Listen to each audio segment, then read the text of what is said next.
Personal Yadav.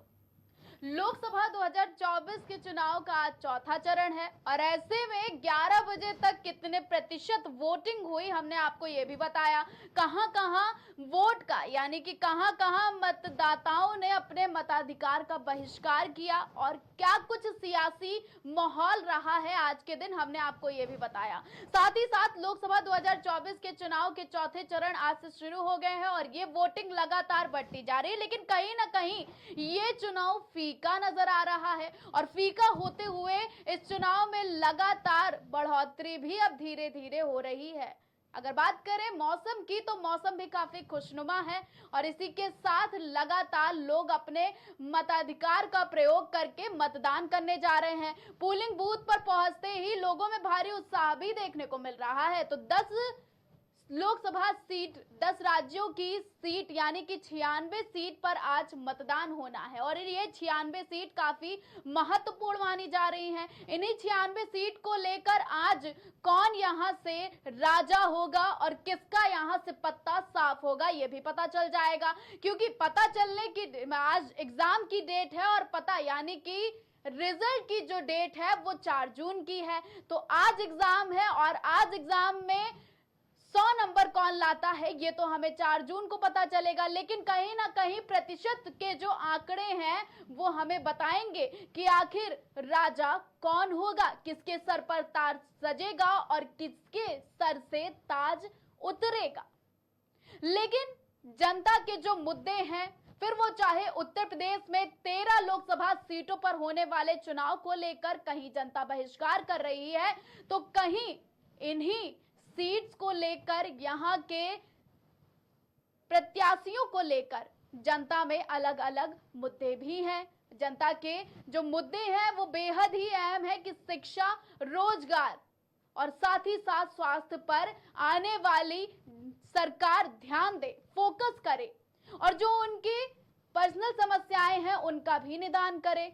साथ ही साथ आज चौथे चरण का चुनाव है और बीते 3 चरणों की अगर हम बात करें तो लगातार आंकड़े हमें बता रहे हैं कि इस बार क्या कुछ बदलाव होना है। लेकिन कहीं ना कहीं आज की हाई प्रोफाइल सीटों पर अगर हम बात करेंगे तो कन्नौज से लेकर लखीमपुर तक उत्तर प्रदेश की ये काफी हाई प्रोफाइल सीटें मानी जा रही हैं। तो 96 सीटों पर आज मतदान होना है और ये 96 सीट काफी अहम है और इन्हीं सीटों को लेकर आज चौथे चरण का चुनाव है और इसके बाद 20 मई को भी चुनाव होना है। लेकिन 20 मई के चुनाव से पहले 13 मई की तारीख यानी आज की तारीख बेहद ही खास है, क्योंकि कन्नौज से अखिलेश यादव प्रत्याशी हैं और ये यानी कि कन्नौज सीट समाजवादी पार्टी का गढ़ भी कही जाती है, जिसको लेकर लगातार वहां की जनता भी आस लगा रही है कि आखिर भैया इस बार यहां से कौन जीतेगा। वहीं बीते सांसद की अगर हम बात करें तो सुब्रत पाठक यहां से मौजूदा सांसद हैं और भारतीय जनता पार्टी ने सुब्रत पाठक पर एक बार फिर से दाव लगाया है। लेकिन 2019 में खेला पलटने के बाद एक बार फिर से समाजवादी पार्टी ने यहां से दाव लगाया है। पूर्व मुख्यमंत्री और अध्यक्ष रहे समाजवादी पार्टी के अखिलेश यादव यहां से मैदान में उतरे हैं। वहीं अगर लखीमपुर सीट की बात की जाए तो टेनी पर भी एक बार भारतीय जनता पार्टी ने दाव लगाया है और इस पे शतक लगाने के लिए अपोजिशन तैयार है।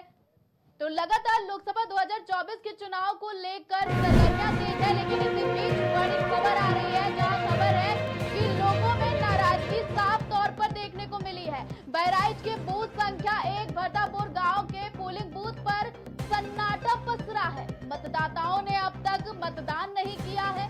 विस्थापन न होने को लेकर ग्रामीणों में नाराजगी जताई है। प्रशासन में भी हलचल मची है और वोटरों की संख्या 802 है। तो एक बार बहराइच में बूथ पूल पर एक बार फिर से सन्नाटा देखने को मिला है। ग्रामीणों ने नाराजगी जताई है और साथ ही साथ प्रशासन में हलचल मची है।